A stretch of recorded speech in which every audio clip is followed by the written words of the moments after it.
ನಿಮಗೆಲ್ಲ ಗೊತ್ತಿರುವ ಹಾಗೆ ಈಗಾಗಲೇ ಬೆಳಗಾವಿಯಲ್ಲಿ ಕಾನೂನುಬಾಹಿರವಾಗಿ ಗಣಿಗಾರಿಕೆ ನಡೀತಾ ಇದೆ. ಅದರಲ್ಲಿ ಅಲ್ಯೂಮಿನಿಯಸ್ ಲ್ಯಾಟ್ರೇಟ್ ಹಾಗೂ ಬಾಕ್ಸೈಟನ್ನು ತೆಗೆದುಕೊಂಡು ಕಳ್ಳತಿನ ತೆಗೆದುಕೊಂಡು, ಯಾಕಂದರೆ ಇಸಿ ತಗೊಳ್ಳೋದು ಅಂದರೆ ಎನ್ವೈರ್ಮೆಂಟ್ ಕ್ಲಿಯರೆನ್ಸ್ ತಗೊಳ್ಳೋದು ಒಂದು ಕಡೆಗೆ, ಬೇರೆ ಕಡೆಗೆ ಸರ್ಕಾರಿ ಜಮೀನುಗಳಲ್ಲಿ ಹಾಗೆದು ಅವತ್ತನ್ನು ಬೇರೆ ಒಂದು ರಾಜ್ಯಕ್ಕೆ ಕಳಿಸುವಂಥ ಹುನ್ನಾರ ಈಗಾಗಲೇ ಬೆಳಗಾವಿಯಲ್ಲಿ ನಡೆದಿದೆ. ಅದರಲ್ಲಿ ಬೆಳಗುಂದಿ ಇರುವಂಥ ಸರ್ವೆ ನಂಬರ್ 285 ಇದರಲ್ಲಿ ಗಣಿಗಾರಿಕೆ ನಡೆದಿದೆ. ಈಗಾಗಲೇ ತಮಗೆಲ್ಲ ಗೊತ್ತಿದೆ 285 ಇದು ಏನು ಸರ್ಕಾರಿ ಜಾಗ ಇದೆ. ಸರ್ಕಾರಿ ಜಾಗದಲ್ಲಿ ಪೊಲ್ಯೂಷನ್ ಕಂಟ್ರೋಲ್ದಿಂದ ಮಾತ್ರ ಅವರು ಇದನ್ನು ಎನ್ಒಸಿ ತಗೊಂಡು ಅದಕ್ಕೆ ಮೈನ್ಸ್ ಆ್ಯಂಡ್ ಜಿಯಾಲಜಿದವರು ಪರ್ಮಿಷನ್ ಕೊಟ್ಟಿದ್ದಾರೆ.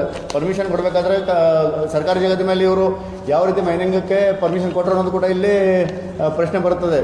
ಯಾಕಂದರೆ ಇದರಲ್ಲಿ ಸರ್ಕಾರಿ ಜಮೀನು ಇರಬೇಕಾದ್ರೆ ಈಗಾಗಲೇ ಹಿಂದೆ ಜನಾರ್ದನ್ ರೆಡ್ಡಿ ಅವರ ಮೇಲೆ ಸರ್ಕಾರಿ ಭೂಮಿಯಲ್ಲಿ ಈ ರೀತಿ ಮೈನಿಂಗ್ ಮಾಡೋದಕ್ಕೆ ಅವರು ಶಿಕ್ಷೆಗೆ ಕೂಡ ಒಳಗಾಕಿದ್ದಾರೆ. ತಮಗೆಲ್ಲ ಗೊತ್ತಿರುವಂಥ ವಿಷಯ.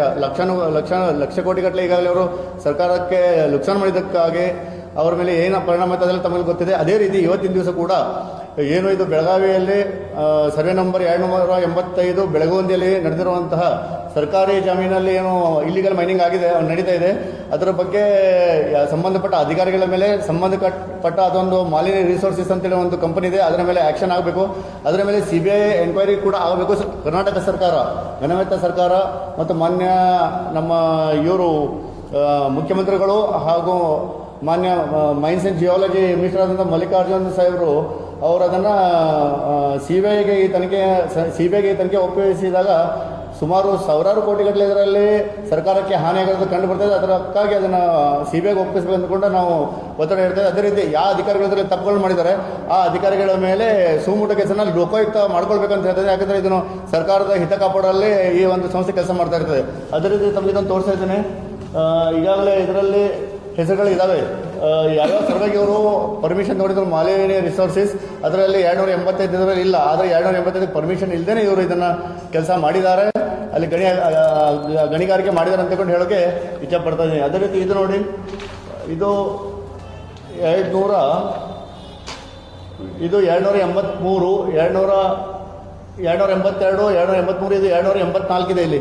ಇದು ಸರ್ಕಾರಿ ಭೂಮಿ. ಈ ಸರ್ಕಾರಿ ಭೂಮಿ ಮೇಲೇ ಅವರು ಗಣಿಗಾರಿಕೆ ಮಾಡಿದ್ದಾರೆ. ಹಾಗಾಗಿ ಈಗಾಗಲೇ ಪೊಲೀಸರಿಗೆ ನಾವು ಪೊಲೀಸರು ಈಗಾಗಲೇ ಇದೊಂದು ಮೊದಲೇ ಸರಿ ಏನು ಪ್ರೆಸ್ ಮಾಡಿದ್ದೇವೆ. ಆ ಟೈಮಿಗೆ ಸುಮಾರು 8 ಜನರ ಮೇಲೆ ಅವ್ರಿಗೇನೋ ಇಲ್ಲಿಗಲ್ ಮೈನಿಂಗ್ ಕಂಡು ಬರ್ತದೆ, ಅವ್ರ ಮೇಲೆ ಕೇಸ್ ಮಾಡಿದ್ದಾರೆ. ಅದನ್ನು ನಾವು ಸ್ವಾಗತ ಮಾಡ್ತೇವೆ. ಆದರೆ ಮಾಲಿನ್ಯ ರಿಸೋರ್ಸಸ್ ಮೇಲೆ ನಡೀತಾ ಇರುವಂತಹ ಏನು ಇದು ಇಲ್ಲಿಗಲ್ ಮೈನಿಂಗ್ ಇದೆ, ಇದರ ಮೇಲೆ ಇನ್ನೂವರೆಗೆ ಇವರು ಯಾವುದೇ ಥರದ ಕೇಸನ್ನು ದಾಖಲು ಮಾಡಿಲ್ಲ. ಮತ್ತು ಅದರಲ್ಲಿರುವಂಥ ಶಾಸಕರದು ಅವರು ಒತ್ತಡ ಇದೆ. ಯಾಕಂದರೆ ಅದರಲ್ಲಿ 4 ಜನ ಅವರು ಸಂಬಂಧಪಟ್ಟವರಿದ್ದಾರೆ. ಇದು ದೇವಚಂದ್ ಪಾಟೀಲ್ ಹಾಗೂ ಇವರು ತವನ್ ಪಾಟೀಲ್ ಮತ್ತು ಸಂತೋಷ್ ಪಾಟೀಲ್ ಅಂತ ಹೇಳಿದ್ದಾರೆ. ಇನ್ನೂ ಕೆಲವರು ಇದ್ದಾರೆ ಅದರಲ್ಲಿ.